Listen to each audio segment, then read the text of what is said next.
So, this is what we did yesterday.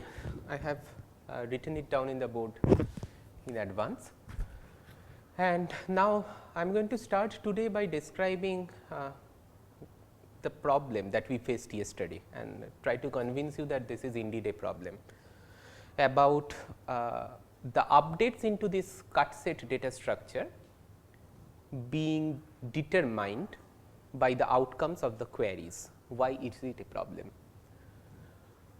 Before we go there, first can you convince yourself that in this data structure, this set of edges f, yesterday we said it was a forest, it was guaranteed to be a forest, but we would just be fine if it is not guaranteed to be a forest. Even then we would be fine.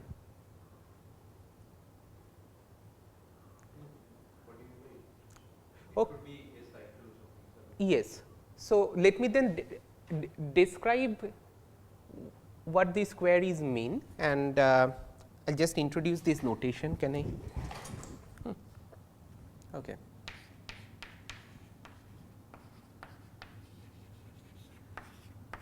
So, for every subset of nodes S, this delta will denote the cut set. So, this is the set of edges in E which crosses this cut. So, x lies in S and y does not lie in S. This is one notation that we will use, and another notation is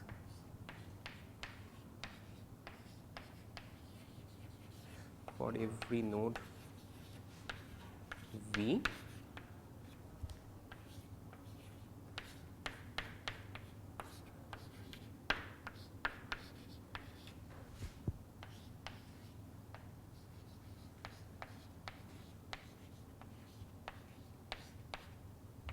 E is any set of edges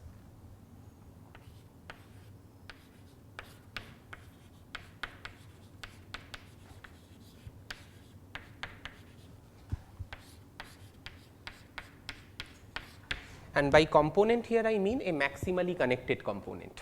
Okay. So, what are the queries? Connected U V comma f. This basically asks us, is it the case that the component of V in F the same as the component of U in F, right? And what is this query? Cut edge of V comma F, E comma F. It just asks us to find an edge, sorry, it just asks us to find an edge that crosses the cut determined by the component of V in F.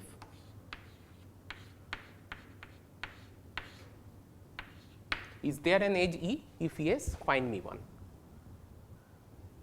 Clear, right? Okay. And now, I am just saying that F need not be a forest. You can just maintain a forest in F by using a dynamic tree data structure, everything else will be fine. We could still solve this problem. Okay. Basically, you just want to maintain the connected components in F, that is it.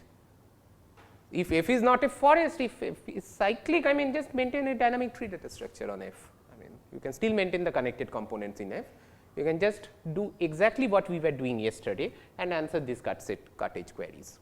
Okay. Okay. Now,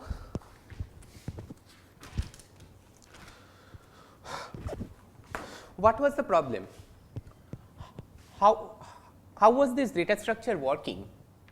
It basically maintained this random set of edges E I j, right, where each edge in E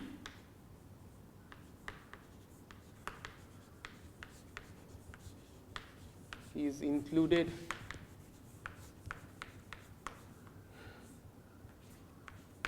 in E I j with probability 1 over 2 to the power j,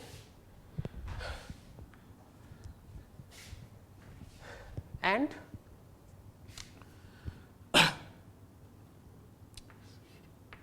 you are maintaining these quantities value of v with respect to Eij. This is just look at the edges incident to v in Eij.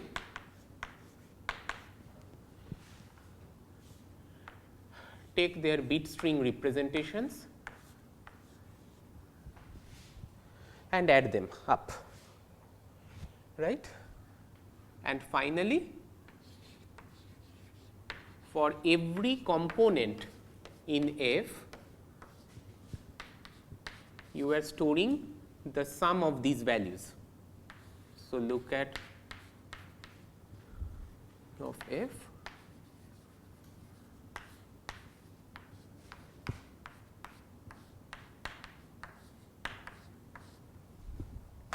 Okay. And how many ij's were there? I mean, both I and j were polylogarithmic. I mean, they were from some 0 to whatsoever, some log n, some polylog n. I am just writing it as log n, but it is just polylog n, and both I comma j. Okay. And what guarantee we had? Our guarantee was basically like this: fix any component in F, okay, if there is an edge in E that crosses the cut defined by this component, then in one of these subsets we will find exactly one such edge, right. So, if there is an edge E that crosses this component, then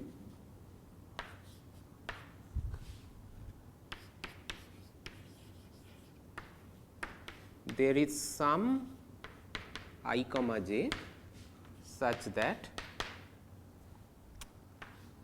if you just look at the intersection of E I comma j and this guy, that will be exactly equal to 1 with high probability, sorry.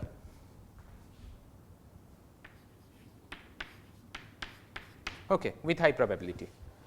And once we get to that I comma j and look at this E I j, oh, sorry, this is value of C f with respect to E I j, right.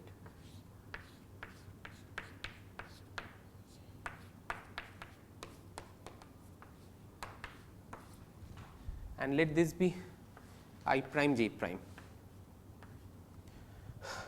Okay, clear?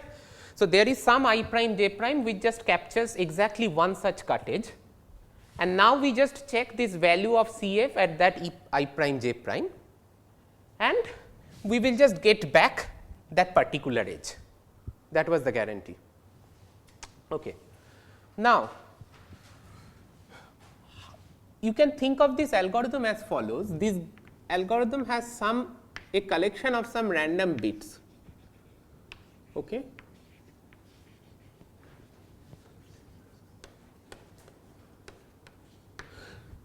And for the time being, consider the following dynamic case, where the H set E is fixed and F is changing,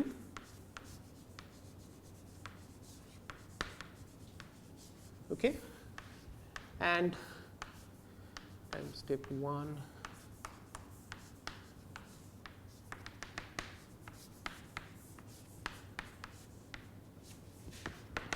this is the status of F at time step t.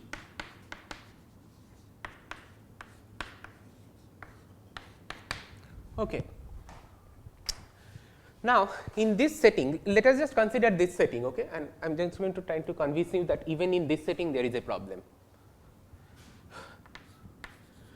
The outcome of these random bits, the values of these random bits completely determines this subsets Ej's, right?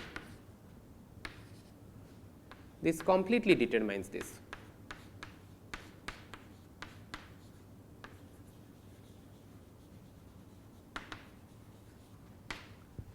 So you can think of it as follows. The algorithm just makes a number of coin tosses in advance, just looks at the outcome of those coin tosses and then just determine on this outcome, it just selects these subsets Eij.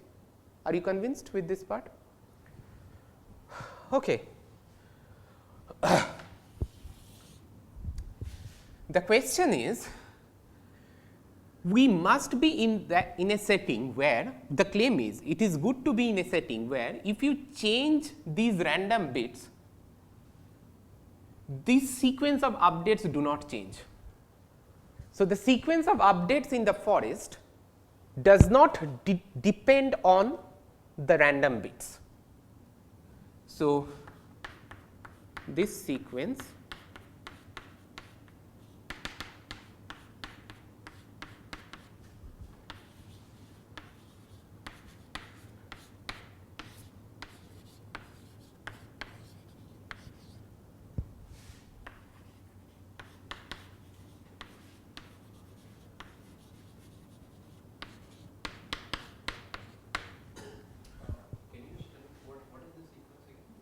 this is the sequence of updates that is going to happen, insert delete updates here.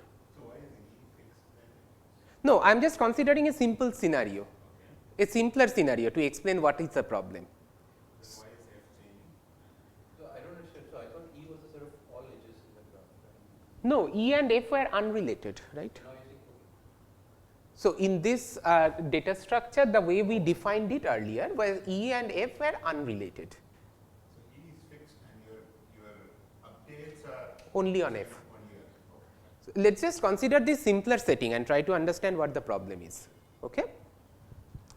So, the claim is this random bits B will completely determine these sets Eij's, and we should ensure that these updates in F, they do not depend on the random bits B. Okay. First of all, I am now just going to try to justify this claim. Okay. First of all, What is the claim that they do not, or you would like them to be? not depend. We would like them not to depend on the random bits B. Okay. Now, I am just going to try to justify this. Why is it the case? Okay.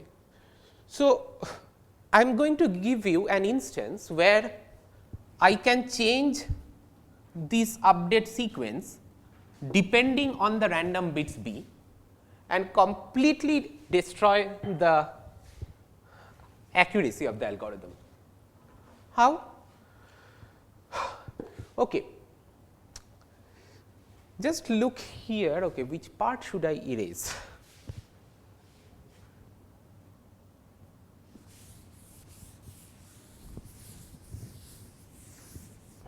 Let me just write it down here.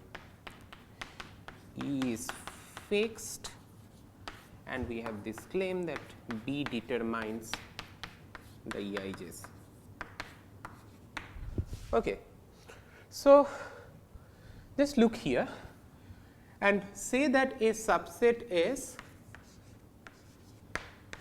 is good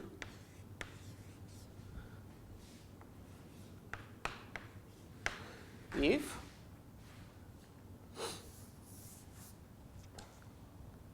this condition holds. There exists some I prime j prime, a subset of S with some cut edges going out of it.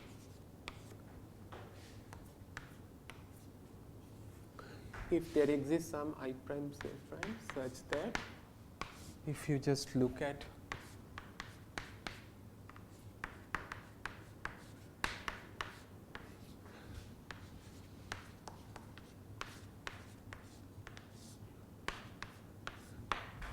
okay, this is good. Now,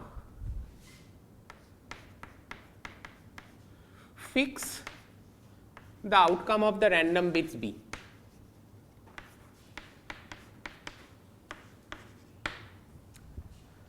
This completely determines these Eij's. So, we now have polylog n many subsets Eij's, and they are also fixed because we have fixed B. Okay. How many possible subsets S can be there? There can be exponentially many such subsets S. Okay. And it is not difficult to show that there will be, if you just fix these subsets S Eij's. So, that means that we have fixed these Eij's, and it is not difficult to show that there will be some set S that is bad.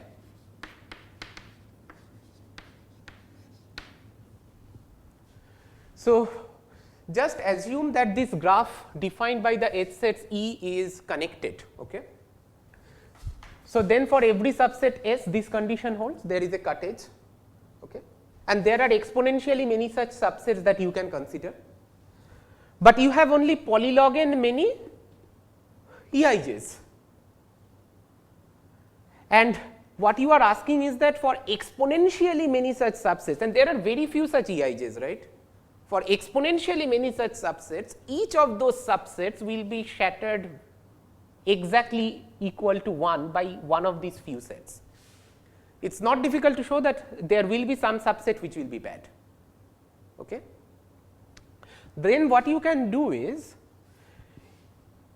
you can just look at this random bits B, identify the subset that is bad, and then change this update sequence as follows. F1 is empty, okay, and then in F2, Ft, F2, Ft, F3 to till Ft, you just ensure that when you reach say some Ft, this F just has one connected component, that is S. Okay. You can ensure that, okay, so this is the bad S prime, right. So, you can ensure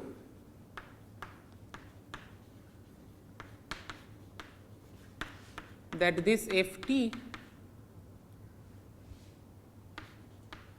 has S prime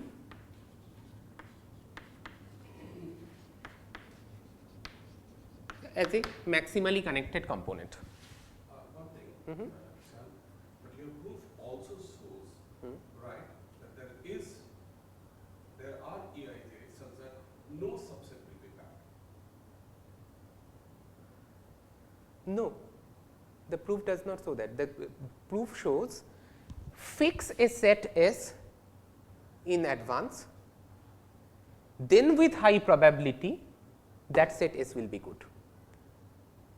It does not show that for every set S, I mean, it does not show that with high probability every set will be good. It just shows that if you just pick one set, with high probability it will be good. It's like, see, if you fix an S, then you can define which Eij's are good, which Eij's are bad. Then what this proof shows that for a fixed S, a large number of Eij's could be good or bad. But if you fix the set of Eij's, then there is no saying how many S are good and how many S are bad. Okay. So, once you have identified S prime, this part is easy to see, right, because how can you ensure that F2 has S prime as a connected component? You are just starting from an empty graph here, F1 is 0, I mean just add the edges in such a way that you just get S prime as an empty, as a connected component somewhere. Okay. Yes. So I see this point that there are exponentially many choices for S prime and therefore something will be bad. But here we are assuming that E and F are unrelated, right? So is that the reason why this is true? Because if E and F are related and we require S prime to be a connected piece of the graph, then even then no, okay. As I said, right, I cannot give you a counter example that algorithm will perform bad. I am just trying to highlight one certain concept, and the concept is as follows, that it's better if you avoid these kind of dependencies where the updates in your data structure are in some sense dependent upon the random bits used by the data structure. Okay. So, here what does this say? It says that okay, if we are allowed to change this update sequence arbitrarily based on the random bits b, then we can make this thing fail, right. So, once we reach that ft where S prime as a connected component, you just query cut edge v where v belongs to S prime, and it will return failure. I mean, it will output a wrong answer. Okay. Now, you might say that that is coming back to your point. Now, you might ask several different questions that okay, E and F are not related or unrelated, or and in other words, if you just look at how are we going to generalize this to dynamic connectivity, you might say that here we were arguing that these updates can be changed arbitrarily based on B. But in the dynamic connectivity algorithm, this is not happening, right. There is some structure, but the point is that you are never sure what is going to happen. The point is that in the dynamic connectivity algorithm itself, I mean, the way this forest updates will take place, the updates in F will take place will depend on the outcome of the previous queries, the cut edge queries. And the outcome of these previous queries are determined by the random bits. So, indirectly the updates in F are being determined by the random bits, but in some crazy complicated way, we do not know what. Now, it might very well be the case that everything works out correctly, but you have to make a much more sophisticated argument to make a formal proof. Constructed like this, right? You look at EIJs and you find a S prime for which this cut edge condition fails. And then what you do is first you remove all edges from F by deleting, and then you insert all edges. Yes. Just to correct it. Yes. So this gives you an example where so updates are dependent on the random bits, and therefore No, that's the example you gave, but the dynamic connectivity is calling this, dynamic connectivity calls a bunch of updates to this cut set data structure. When that call happens, I don't know whether you will have this control of making it back. That's what you're trying to say. Yes. Because in the dynamic connectivity thing, you are not looking at these random bits, you do not have access to the random bits. Not directly, but all you have to argue is that there could exist a sequence of updates which would do this, right? yes, but then you have to argue that that sequence will occur with some good enough probability. I thought we have to answer it directly with high probability on every sequence of inputs. But what you are saying is that on small fraction of inputs it could be bad. Yes, if in a constant fraction of if only on a tiny fraction of inputs it is bad. No, note that in the dynamic connectivity algorithm, the updates in E, they are fixed in advance. Okay, there is some adversary that just says that okay, what are the updates in E, and it's not going to change that. The updates in F are not chosen by the adversary. The updates in F we are choosing. Can't you see this distinction? In the dynamic connectivity problem, the updates in E are the input, and we are maintaining this structure. The F is we are choosing, F is not chosen by the adversary. Okay? So, what is happening in that case? This updates in E are fixed, updates in F we are choosing, but we are choosing it in a way that is indirectly dependent on these random bits B. Right? Now, you might argue that that dependence is not bad. I am not saying that that is bad. It might very well be not bad. It might be some benign kind of dependence, but you will need much more sophisticated tools to argue that it is benign. That is my whole point. Clear? Okay.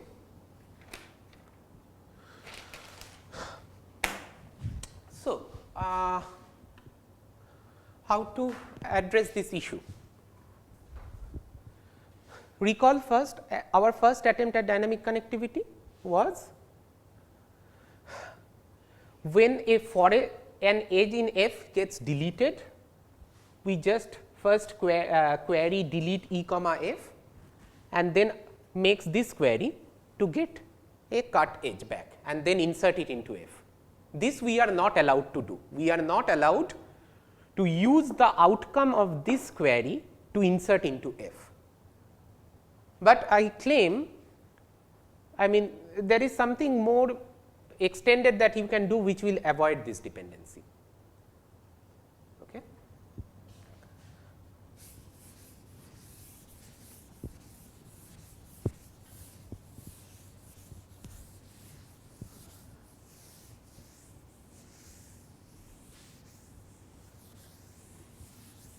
Okay, and just a confession that if you find this still quite puzzling, I mean do not be disheartened. The first time I looked at it, I could not figure out, I mean what was going on. I mean it at first glance it seems correct, right, that it is correct, but there is this subtlety involved.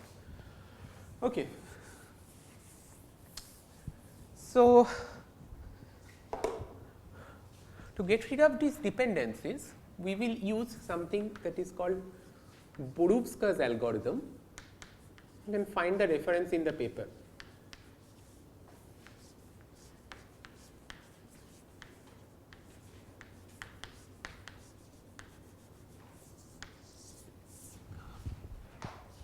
Okay. This algorithm was constructed in the parallel algorithms literature for building spanning trees or say spanning forests. Okay, let us say spanning trees, not parallel algorithms, it is basically a distributed algorithm.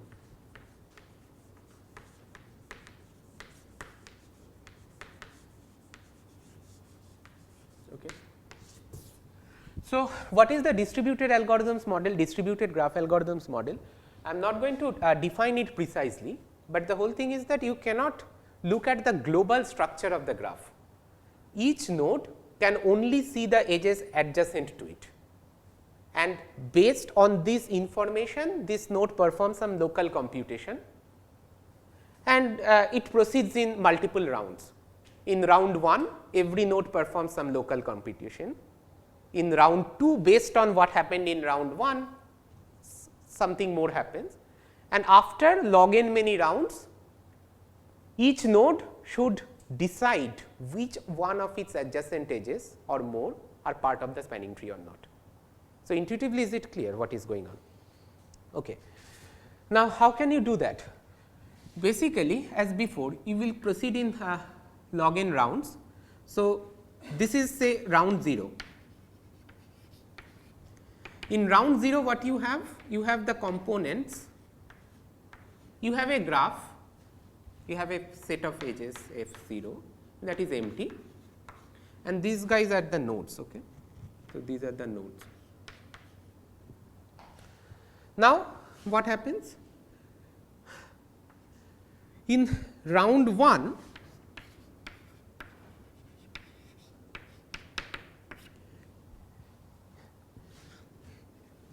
you get a forest or a set of edges which is a superset of f 0 and you just ensure this. Just look at this guy V. Okay.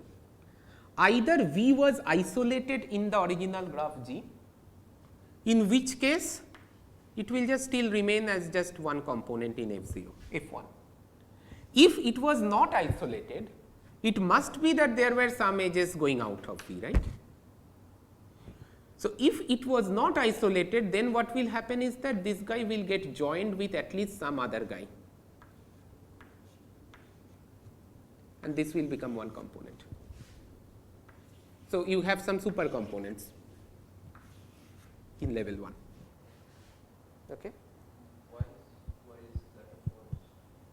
That might not be a forest, that is all I said. This F's might not be a forest for the time being. What happened in round 1? I just lost what you said. What happened in round 1? So, round 1 so you can think of these as these nodes. Either a node is a isolated node in the original graph G itself, in which case it just goes up to round 1 just remaining an isolated node. Otherwise, this gets clubbed with some other node here, which it is connected to in the original graph by an edge. So everyone just select some edge. Yes.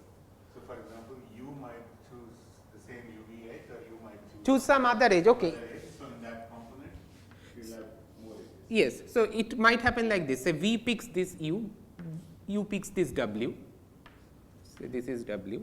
So, now in this component you have UVW. And a vertex can pick more than one edge. No, one vertex just picks exactly one edges for the time being. Okay, you can later on we can generalize it when I am just presenting this algorithm.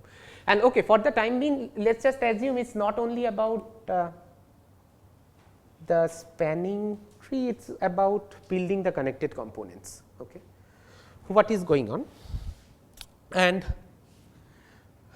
then as you go from round 1 to round 2, what will happen? You just in the original graph just contract these 3 nodes and make it one node, and then look at the induced thing that you are getting, right. So, there will be some edges between these components in the original graph, and just repeat this procedure. Either this component is isolated in the original graph, or else you just ensure that it gets joined to at least one other component that it is adjacent to, and proceed. Okay. So, first of all, when this algorithm converges at the top, you will get this super component consists of all the edge, nodes in the graph, right, assuming that the graph is connected. Let us just assume graph is connected. And now, can you see that there won't be more than log n many rounds? Why? In each round, the number of free vertices. So, getting halved at least, because this was a free vertex, right. So, it will get clubbed with at least this guy or more. So, basically 2 or more nodes are being clubbed into one component. So, the number of components is decreasing by more than a factor of half, at least a factor of half, and this cannot go on for log n levels.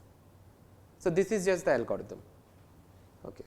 And you consider why it works well in a distributed setting. I am not going to get into the details, but the thing is that you just need to look at, suppose you are just given a component here, and this component is say let us just call this component f. Okay. In a distributed world, in one round, can you find an edge that is going out of the component? It is not difficult. Why? Because each node can store a marker. So, each node here stores a marker that just says that the component it belongs to. Then in one round, what does this node do? It just looks at all its neighbors, and if it finds a node that does not have the same marker, it has just found an edge, and all these nodes can do this simultaneously. So, in one round you can find an edge going out. Okay. So, that is why in the distributed setting it works well. Now, okay, so far I am just giving a very hand wavy explanation. I am going to write down the details later on, but it is better to get the idea first.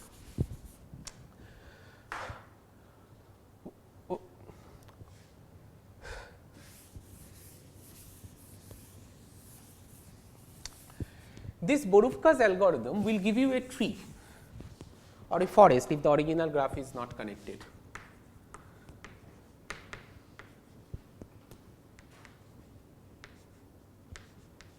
Say, what is the Boruvka tree?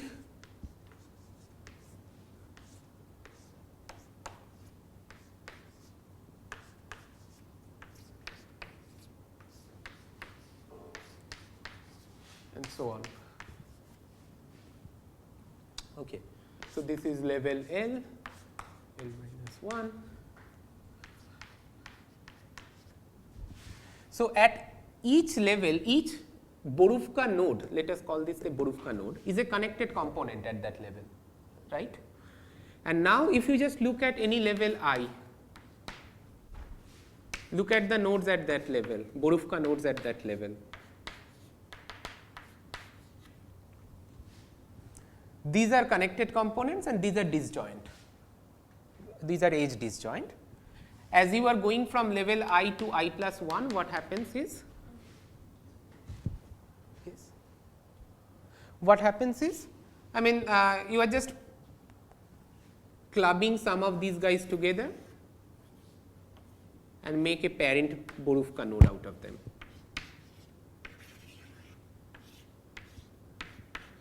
And maybe this guy just goes up like this. This is what is happening. So, look at this picture again.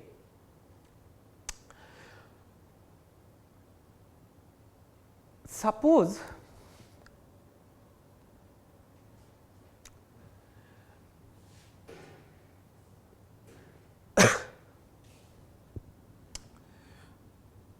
okay, how can I explain this? Okay, this is C f I plus 1, this is say C1 f I, C2 f I,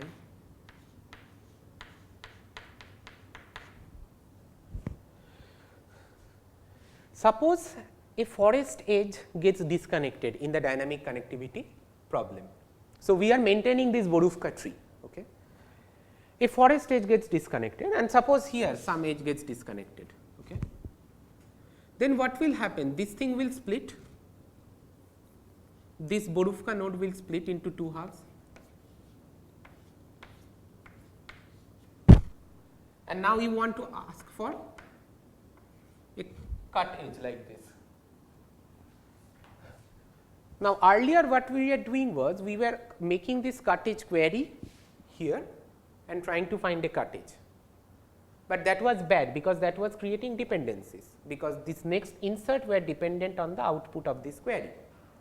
Now, what you can do is you can query this cut edge at a level below. So, you query for this cut edge say at this node, and suppose you find a cut edge here, found this and then insert it at level I plus 1. Then what is going to happen? The insert deletes in level I plus 1 are determined by the outcome of the queries at level I or below, and if you are using independent random bits at each level, you are just going to be fine. So, do you see the high level idea before we go into the details? I don't understand what is. So, the whole claim is if an edge gets disconnected and that edge disconnects a component. So can you explain this in terms of this example? We fix the random bits. So, okay. What we are going to do is this. Okay, should I just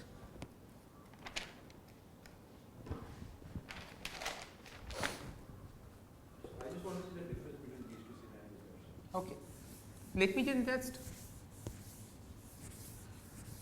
write down the data structure that we will use.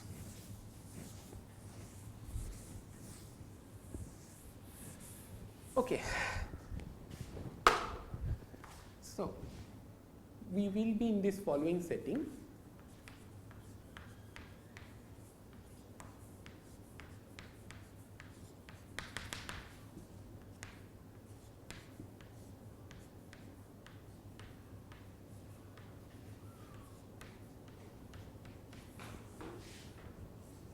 This is from Boruvka.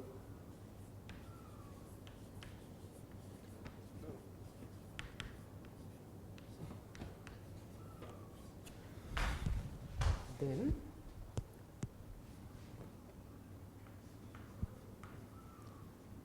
you maintain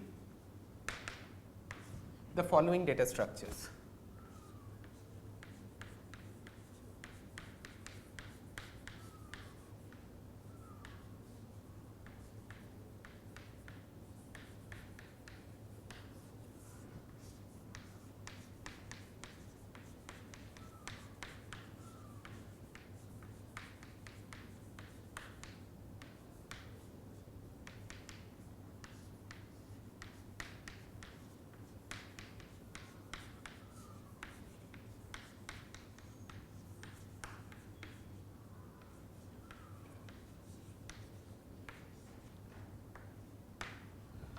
Okay, log n such data structure. and you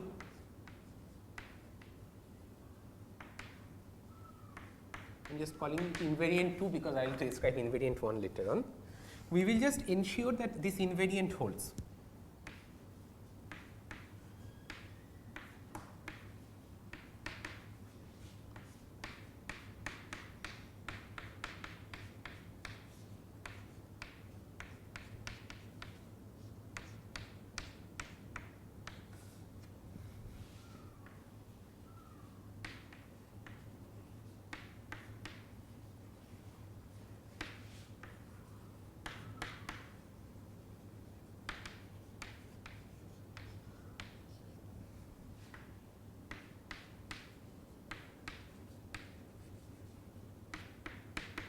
So, this is the original updates in the input graph v comma e,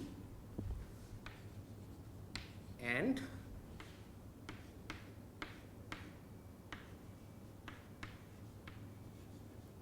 updates and the outcome of the queries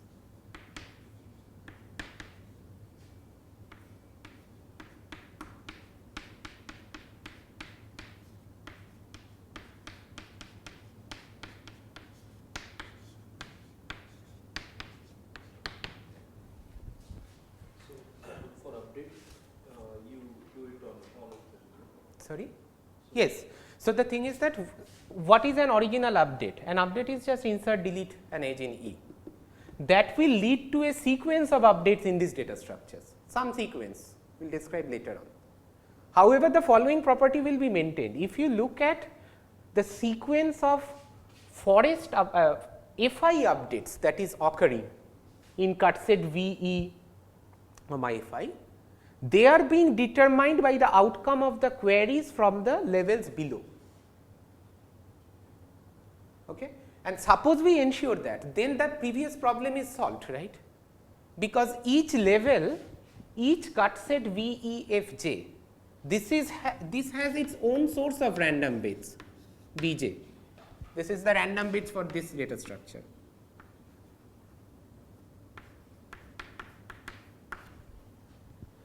So, the updates in cut set I is not determined in any way whatsoever by the random bits Bi. I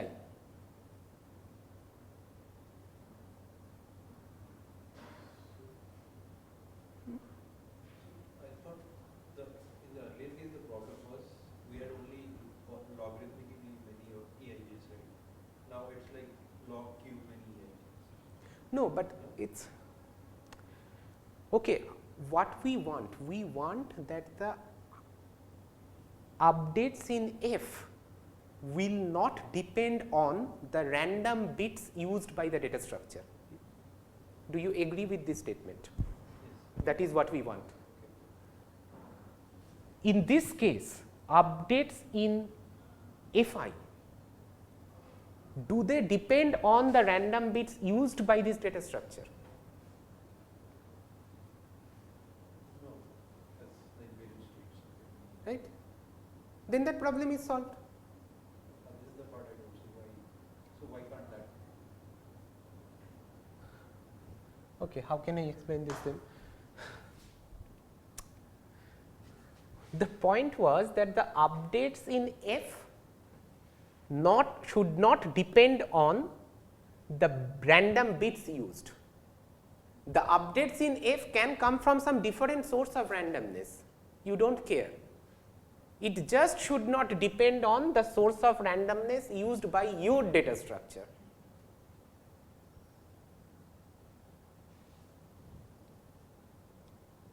Okay. And this is what we are going to do, that when a component in Fi is split, we are going to search for a cut edge by going down a level below. This is the main idea. This is true for all the levels below, right? Yes, and this is true for all the levels below. We will do that. Now, the only thing is how to adjust this tree in log n worst case time. So when you go down, which you look at it, all children of this node. So, basically we will ask this question, this node gets split into two, its children get split like this, right? And what happens? Yes. Okay. So let us say that a node, a Boruvka node is clean at level I if its parent is bigger in level I plus 1. That means it's just getting bigger and it's clean. Okay. These two guys got split. So which nodes can be dirty? Potentially only this or this nodes, they can be dirty. Everything else remains intact. So if yes, so you will just query these guys. No, not all three. You will just query the dirty guy, the potentially the dirty guy. So in this case, you can see that this guy is dirty because its parent remains the same size. So you will just query for a cut edge here, and possibly you find a cut edge. Okay, and if this cut edge goes like this, you insert it here, it's fixed. The trouble is, if this cut edge goes somewhere here, then what will you do? You will insert it in a phi plus 1, you will just maintain that invariant, but you will do some little bit more sophisticated stuff. Okay.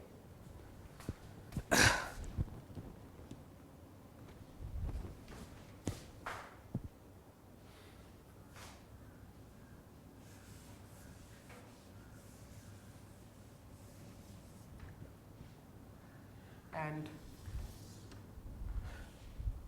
let me just mention invariant 1, that is basically Boruvka is invariant, nothing else.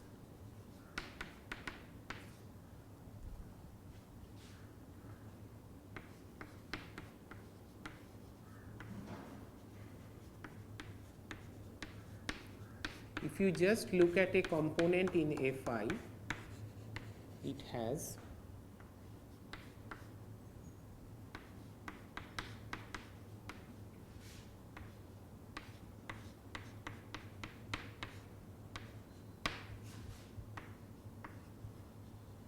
either this is a component itself in the original graph G, or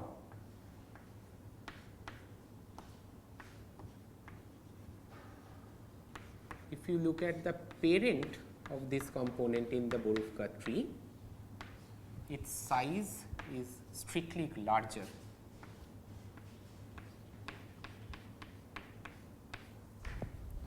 than this. This is the Boruvka invariant, and this invariant implies that f log n is a spanning forest. Basically, f log n spans all the components, need not be a spanning forest. Okay. Now,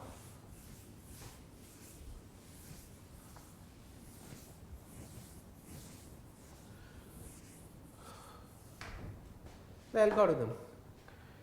First, in the dynamic connectivity, we are only interested in the connectivity queries UV, whether they are connected in E or not, right. So, suppose we ask whether they are connected in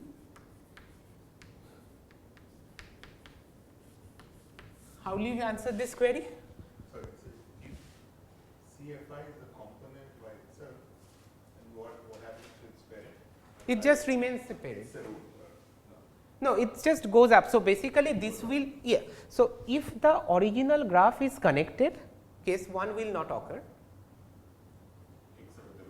except at the root. Otherwise, the original graph has several components.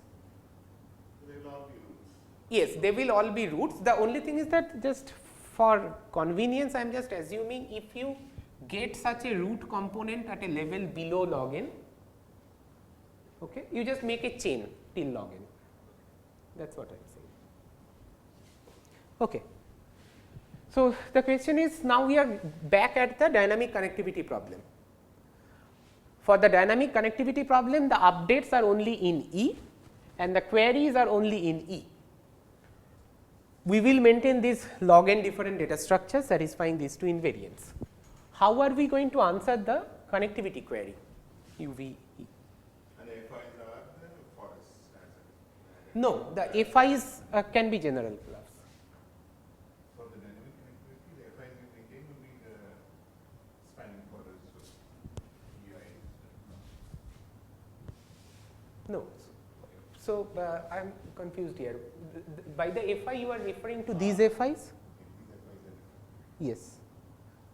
Okay. So, okay, should I just write it down?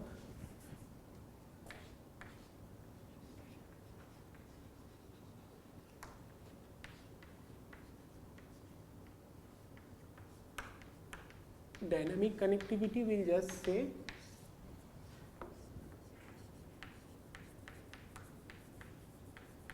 insert, delete an edge into or from E, and it will query whether two nodes are connected in E or not. And to support these two operations, we are just going to maintain these log n different data structures, where each of these data structures are defined here. Okay.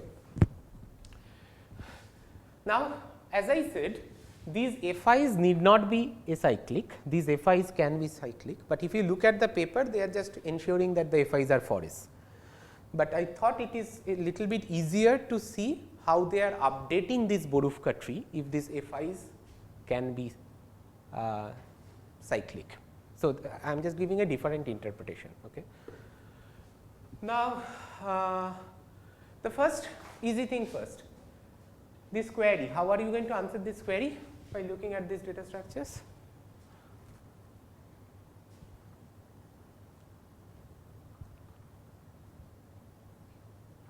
Can we check in F log n? Yes. So, when this query is made, you just ask this query.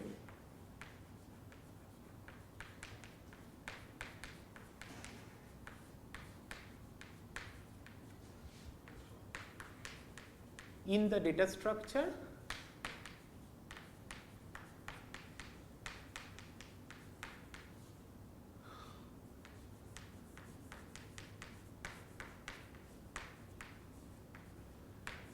because by Boruvka's algorithm, this f log n, the components in f log n are the components in G. The query is simple. The interesting part is the insert delete operation.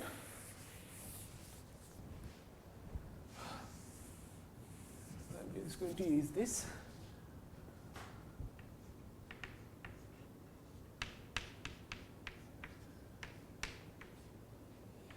So, now it says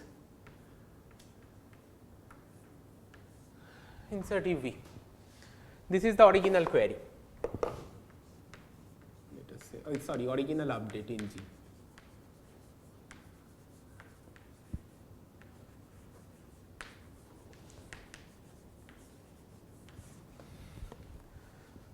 What do we need to do? First, we need to insert this UV into all these data structures in E. This much is sure, right? You have to make these two E's consistent. Let me just do that.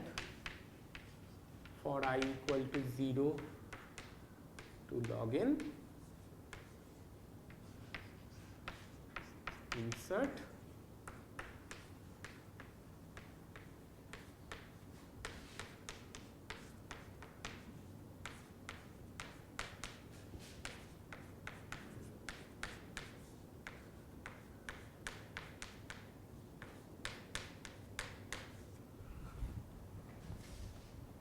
then any suggestion? The easiest fix, how should we update the forest, right? That is what remains. Forest, sorry, mistaken. I mean, how do we update these FIs?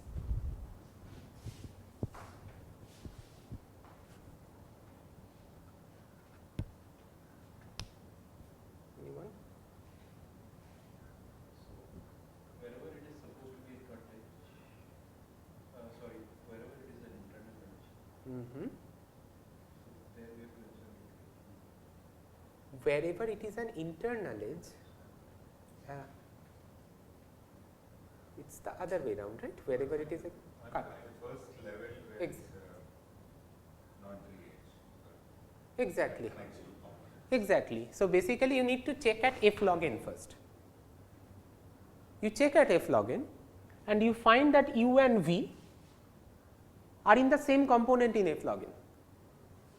Then you stop, right? Nothing to do, all things are consistent. Otherwise, u and v are in separate components in f log n. You just insert it into f log n and stop. Can you see why this thing will hold?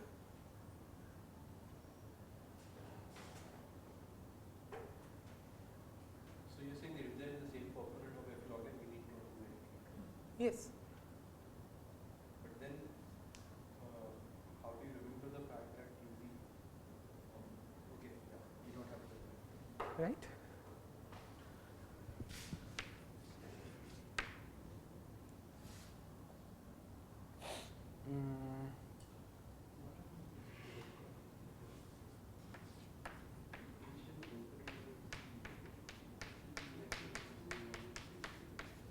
But just wait. What happened to your this Boruvka tree? Imagine that I'm a component from the bottom, right? And you added this edge. Now I should be component, right? So this chain should just go. For example, I'm an isolated vertex. I'm a big component here. Now when you added this edge, something happened to Boruvka's tree, right? It is no more correct Boruvka tree. Okay, you are correct. You are correct. Connectivity structure of the graph did not change, right? So why should No, I'm not saying that. But he's maintaining certain invariant, right? Look at that.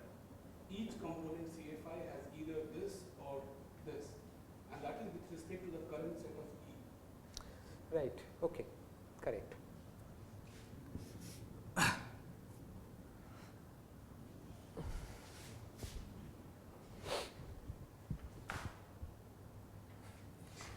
This is just a technicality, but it's nothing very complicated, but it's just a technicality. So, UV, right? Okay. So, we are just assuming that connected UV in f log n is false. They are not connected. Let us just consider this case. Then what will you do? Suppose this is Cu f log n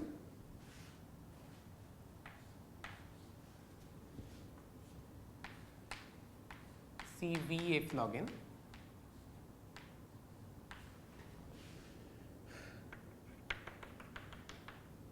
and the edges are like this.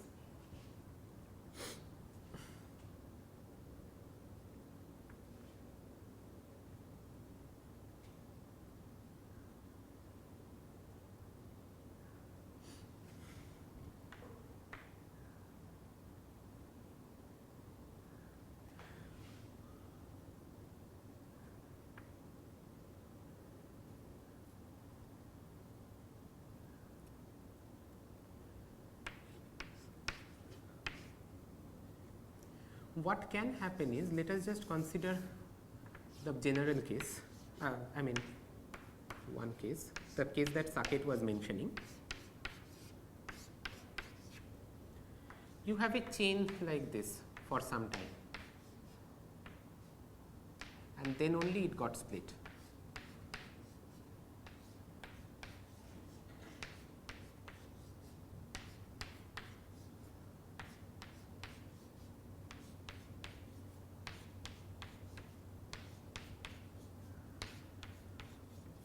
Why this chain? Because this was one component in itself, right. Then before this edge insertion, you see that all these components were clean, because this satisfies the invariant that either C of f I is a component in G, then its parent is of the same size, otherwise its parent is larger. Now, what Saket is saying is that you cannot just afford to insert these two guys here, okay, because then this invariant one will get violated in this range. When you are going up from here to here, your size of your parent is remaining fixed, but you are not a maximally connected component. Okay. So, the easy fix is you just find the highest place j, highest level j, where it happens, destroy this thing,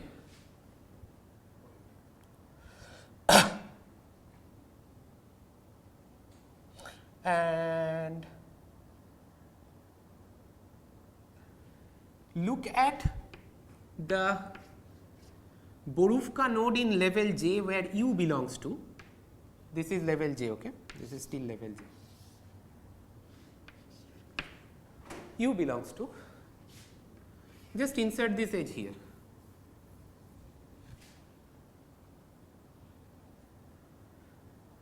Then what will happen? This part will vanish, and as you are going from this Boruvka node to the root, the size of these Boruvka nodes just got bigger by this component size. So that lower tree gets merged into the. Yes, I mean just look at this path from this position of this Boruvka node to the root. This is the path, right? Look at each node in this path. This Boruvka node got merged with whatever was here. So the parent of U becomes the parent of this J vertex. Yes. I mean basically we are just merging this whole thing at each node. Look at each node, you just merge it. The parent, you just merge it, and so on. Go on. And you can just check that all the invariants will be satisfied. And the point is, the point only is this, that how much time will it take? First of all, it is log n, right? You are just identifying this node and then doing log n merge operations. And why invariant 2 will be satisfied? So when log n merge operation, you merge that j node with the u node. That's it. So to find the J node, you have to Find the j node. That's okay. Yes. Number of merges No. is just that one merge. No, and then this node is also getting bigger, right? It depends on how you are representing this. Okay. And look at invariant 2, this is satisfied because layers below j you are not making any query at all, and layers on j or above you are making an insert, but that insert was completely determined by the original insert in E, nothing else changed. Okay. Now delete is more complicated.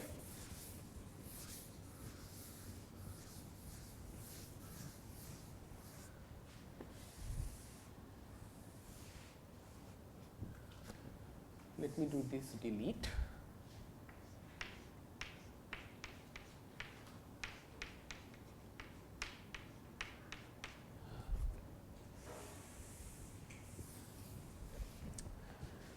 The first thing is to maintain the consistency of this set E and these Fi's. So, what will you do? You will go through these cut set data structures, and if this edge UV appeared in either E or in Fi, you are going to delete it. That is the first half. I am not going to write it down. Later on, how do you fix this thing? That is a bit more complicated. For that, I will first give you this picture.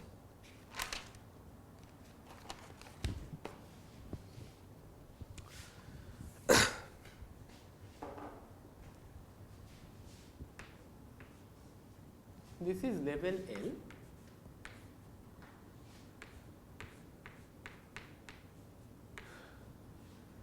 Now look at this tree. This is not a binary tree, there can be many children and such. Just fix a path from the root. This is level J.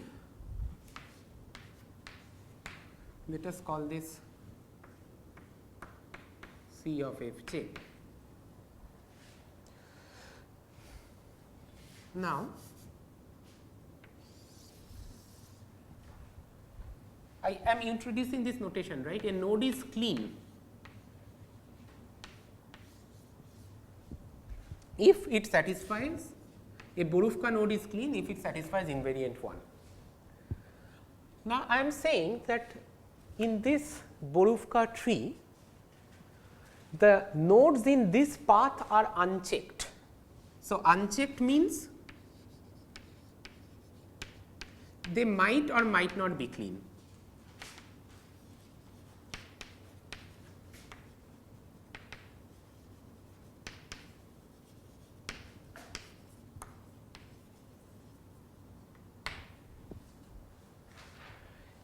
Only on this path we have unchecked nodes, and we are guaranteed, and there is something lying below, okay, we do not care, and we are guaranteed that everywhere else every other Boruvka node is clean.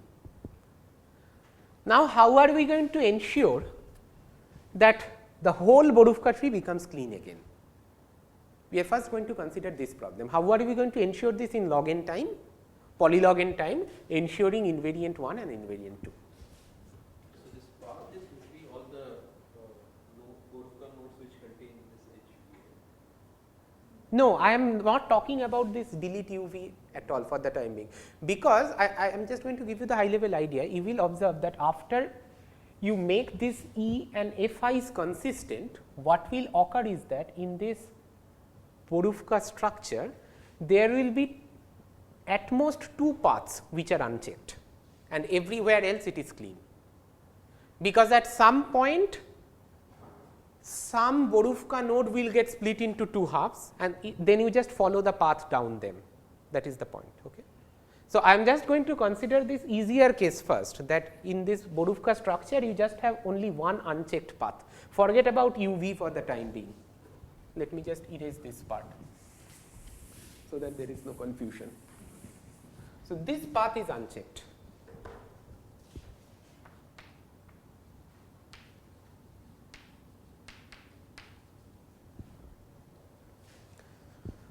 Why 2 parts?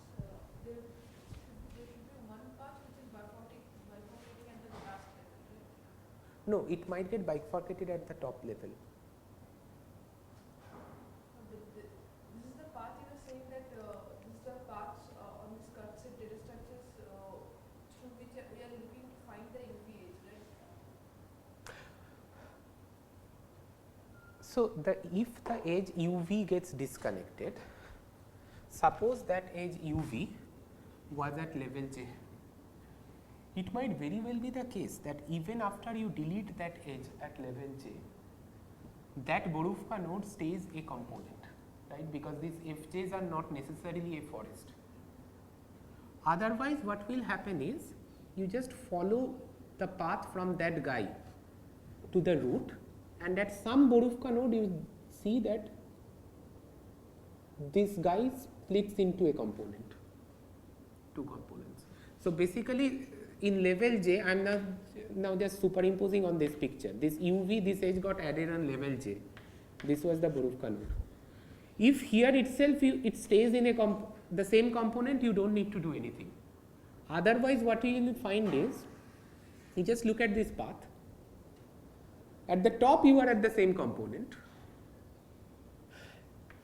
at some level here there was this Boruvka node and it got split, and then you will just get 2 trees out of these guys, right. I mean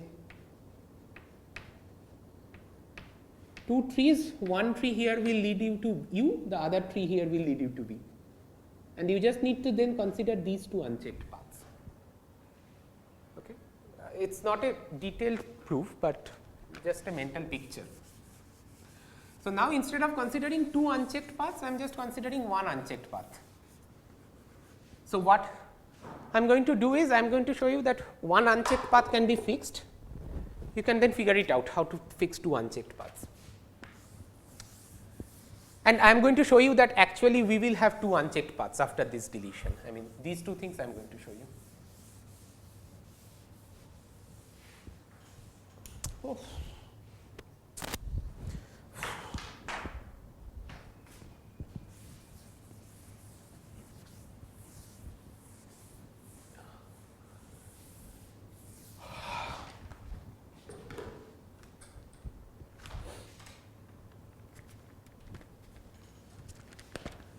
So, this is level j. unchecked means it might or might not be clean. What is the first natural thing? You go up this path and find the first guy which is actually dirty. Till then you are okay, right. So, let me just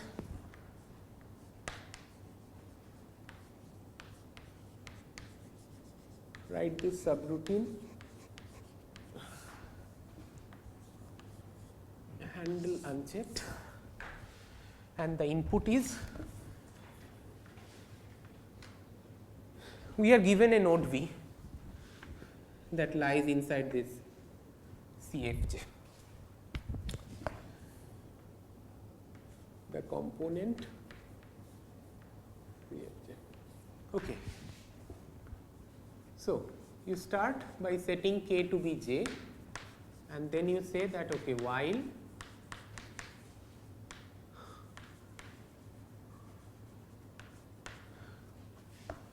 parent of CFK is the same as CFK, do k equal to k minus 1, sorry, k plus 1. By doing that, when you stopped at this while loop, you are here. Oh, what was this thing? See, this is wrong. Yes, this is strictly greater than. Okay, this node is V and this is K. When you stopped at this while loop, you have K. So now, when you exit this while loop, CFK is dirty.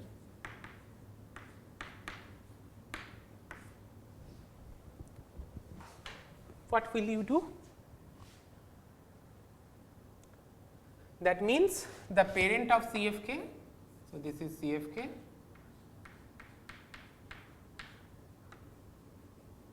had only one child, and that is CFK plus 1. Are we working in the pretext that like on this path, it is not possible that CFK is a component itself? Oh, then you will reach the top and you will discover that everything is clean.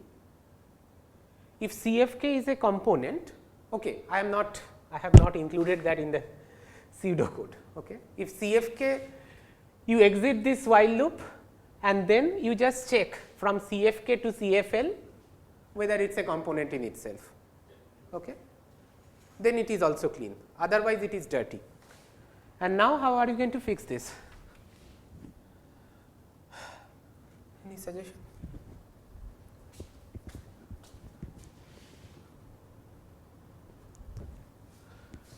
The idea is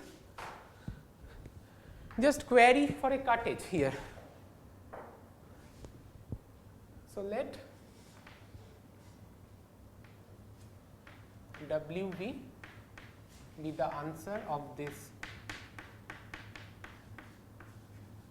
cartridge query in the data structure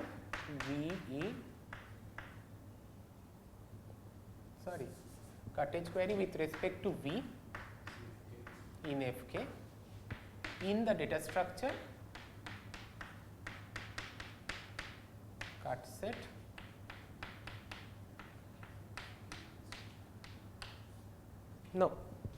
in cut set Fk. You are going to query this and you are going to get a cartridge back. This is W. Now, W is somewhere here.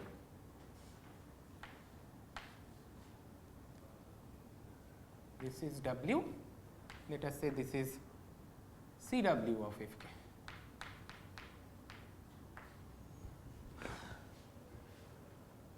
Next. Yes.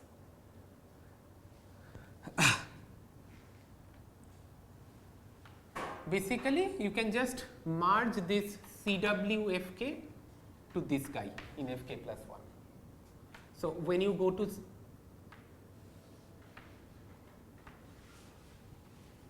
in this level, you can just I mean, you can just think of this as follows, that as you are going from level k to level k plus 1, earlier this component for V were remaining the same.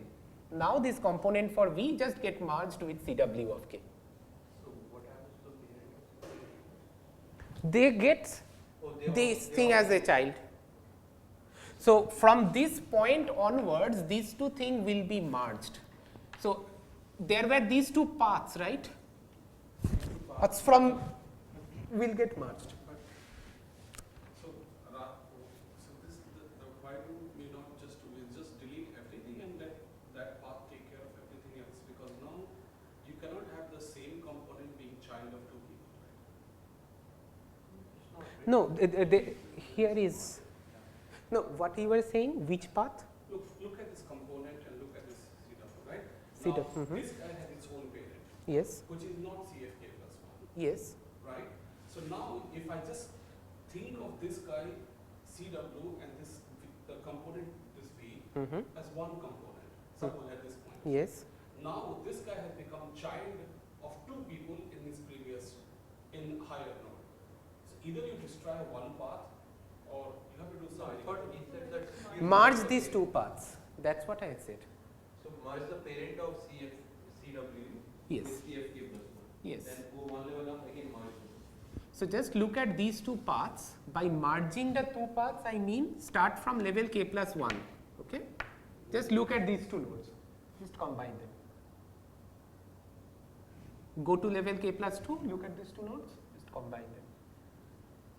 I mean, take the union. Okay? You are just going to merge these two paths. And again, writing the pseudocode will be too involved. But again, as you can see, you are just merging these two paths in log n time. And the thing is, you are doing an insert in each level, right? But the insert in each level is determined by what is happening at the lower level. Okay. And now the only thing that remains to be said is what happens when you actually delete an edge from the original graph. That actually you get two unchecked paths instead of one.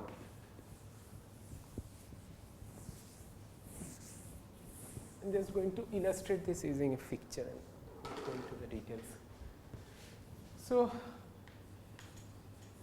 this is FL, something C in FL. Okay, so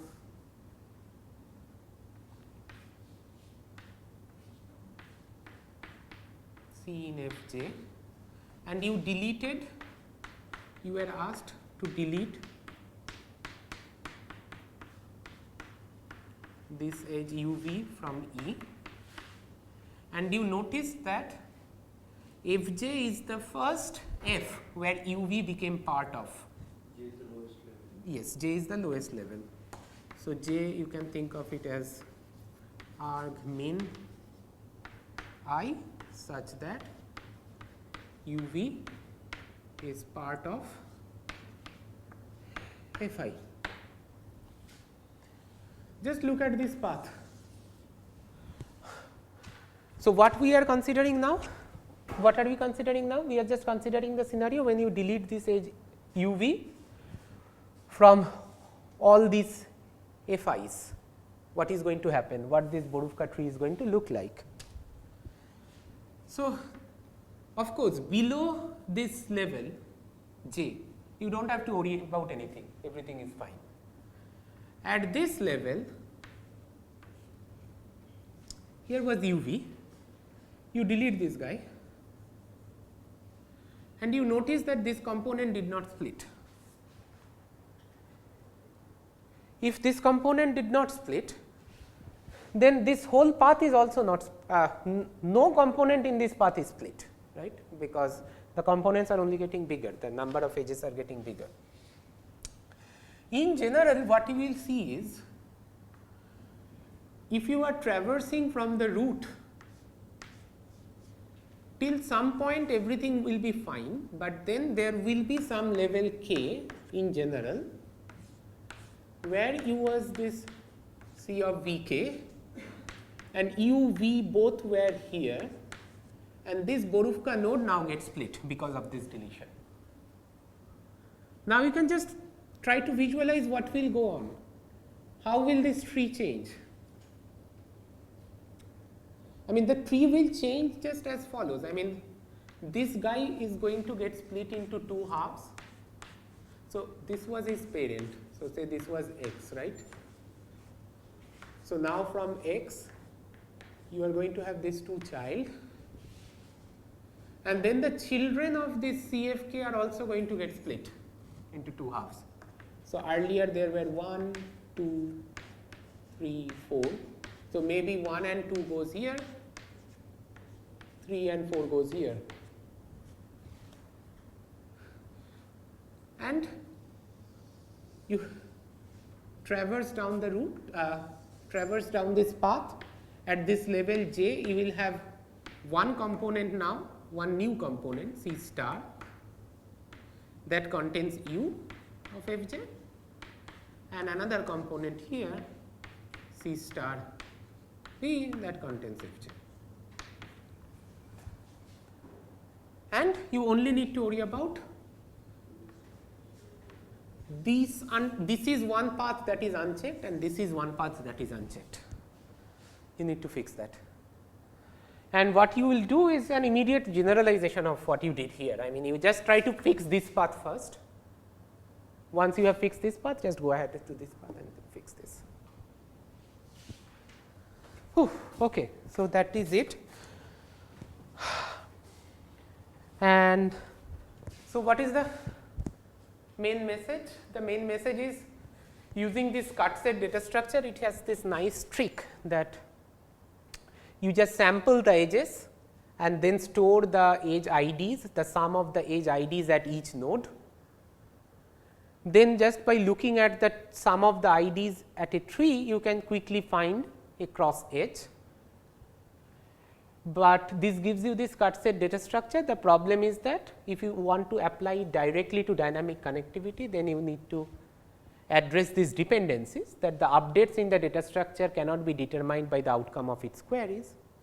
And to fix that, you go to Boruvka's algorithm, which is basically a distributed algorithm for constructing a spanning forest, and it has log n levels. On each level, you maintain a separate cut set data structure, and you ensure that the updates in the data structure for level k are determined by the queries in level k minus 1 and below. And you just show how to fix this Boruvka tree after an insert delete in the original graph in log n time. So, that is the big picture. Suppose I want to de-randomize this algorithm. Okay. So, what is the combinatorial objects we will need so that we can use those combinatorial objects as your F0s, right? Because basically what we are doing is that we are keeping from basically polylog n, right? Polylog n subsets of edges which does some job, right? Now, so what will the combinatorial, like maybe we can find this subset of edges deterministically, right? So, when some edge comes, like I keep this polylog n subset of edges, but when an edge comes, rather than randomly putting it, I'm able to determine, but somehow. But then you just have to de-randomize this cut edge data structure. Yes. No, so but that is completely dependent on what objects which he keeps, right? Because all he does is that, okay, whenever new edge comes, he goes and with certain probability goes and adds in his fi, right? And rest everything just follows from there. So these are the objects which is completely independent of the algorithm, right? It is some number and some subset of edges which he does, because it does not, that's what he was trying to tell, it does not depends on what forest it takes, right? It's like some kind of hash functions, right? It takes care of lots of subset in one go, right? So I'm just asking that what is the combinatorial objects we will have to create rather than keeping this F0 which these are subsets of edges which I create randomly, right? Suppose I want to keep this F0, F1, whatever this polylog n object, but deterministically, right? So we have to So what create a property collection of of EIJ. Yes, exactly. So what is the properties of this subset of edges we need to have?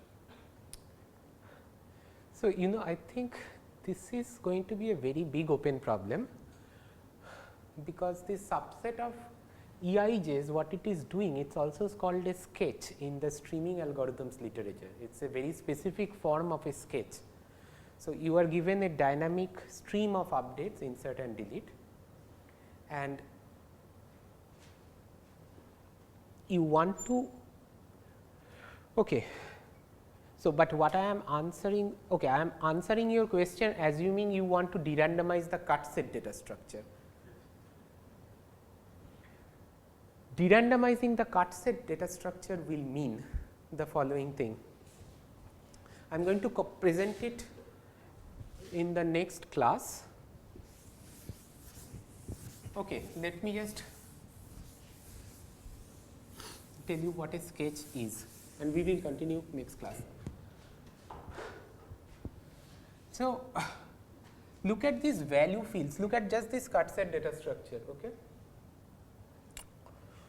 And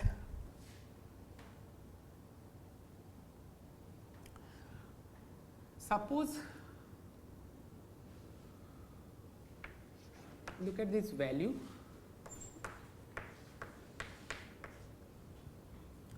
and it has this property, and looking at this value V of f, V of E of f, okay, let us just say V of E, f is not coming into this value, right. What can you say? Just by looking at this value, you can identify one edge going out of this node. And this thing has the property that if you take any subset of nodes, then this value, this is just a bit string.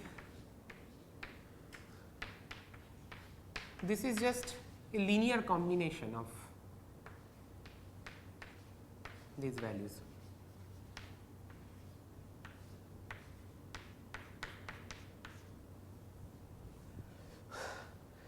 And this thing that the value for a subset S can be expressed as a linear combination of the values for the individual nodes.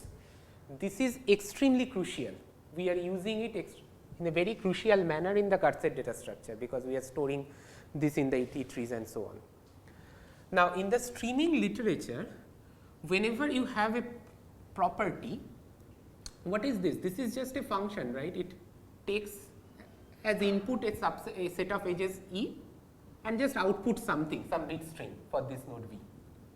This function is called a linear sketch because it satisfies this linear property.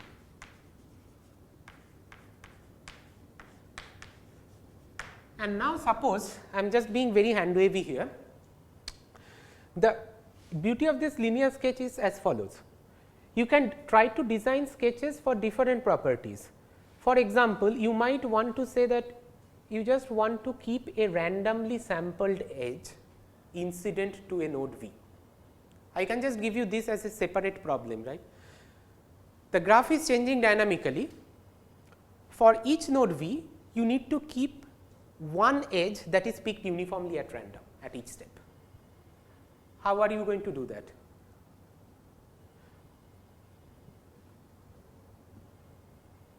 If you can do that using a linear sketch, then the advantage that you have is, if I now ask you to find a randomly sampled edge going out of this S, all you need to do is just add up the sketches for its constituent nodes. And now in the streaming literature, it is not known how to maintain this randomly sampled linear sketch deterministically. So, it will be actually be very interesting if somebody can do this, but I am not sure if this can be done easily. So, okay, I just was very hand wavy here. What I will do in the next lecture was, I will just try to formalize this concept of a linear sketch, give you a streaming algorithm. So, this paper came out in SODA 2013. I will give you a streaming algorithm for connectivity that was just 1 year back, and it uses very much the same ideas, and we will see the connections there, and then we will proceed from that part. So, just one organization issue, there won't be any lectures for the next 2 weeks. So, I am going to be out of town for 1 week and then I am going to be very busy with something else. So, we will resume on from the 3rd week of February, February 16th. Okay? And then we will start with streaming algorithms for connectivity. So, you can just think of this as being 1/2 of the lecture of dynamic connectivity, we are just finishing this.